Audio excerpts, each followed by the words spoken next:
Hi, looking at a steel today I've been very curious about, and as have some of you. This is K390, and this is in a new model of Spyderco called the Police 4. Some workshop built schmutz on there. This has just had its workshop edge put on there, and like some of the other more sort of high wear resistant steels, it ruined the workshop belt just getting that first edge on. I had to go onto a next workshop belt, which it chewed up a little bit, smooth, and by chewed up I mean smooths out. So the brown workshop belts, they smooth out the more they used, and this pretty much smoothed out one and then smoothed out a bit of the next one.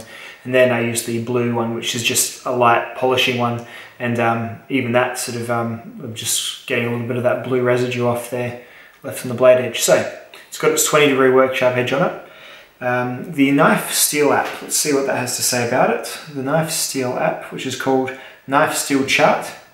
The icon is like a little FE, hopefully that focuses, like a little FE thing, there it is. This app says that it doesn't say very much, powder metal, cold work, tall steel, high wear resistance and good toughness. It has 2.5 chromiums, 9 vanadiums, no, sorry, 4 chromiums, 2.5 carbons, 9 vanadiums, 4 molybdenums, some silicon, some cobalt, other stuff. So what we'll do with this knife is that we will get this knife. It is right now cutting or slicing rope very nicely. So it's doing a nice sort of standing paper slice, which you have to have a fairly sharp knife to be able to do.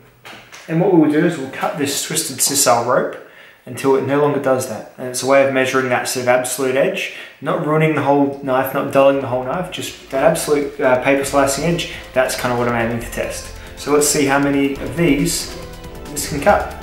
I don't know anything about the hardness. I haven't heard many reports of how good Spyderco treat this, so this is very much just seeing how K390 does in a rough sense on this particular knife. Let's get into it.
Alrighty, so that's a bit of a surprise, is it? I don't know. Let's weigh a few things up. So that cut 242 times before it no longer sort of bit in and sliced the paper. Sort of as you can see, it's sort of folding them over towards the end. Super crazy sharp at the start still. I was only using the belly from about my finger upwards. Yeah, so probably about 1.75 inches of the blade. Try and do that with all the knives. So that part, the part I was using is, it's not dull. You can still definitely cut with it. Like it's still cuttable, but it just won't cut the held sort of slightly bent paper anymore. So anyway, ouch! Got a bit of a finger knock from. It's a bit of a different knife to use to get that belly against the board. You have to really sort of get your knuckle. Well, my knuckle was just rocking against the thingy. Anyway, so. That's a lower number than I thought, about probably you know, and I know you get these stupid preconceptions.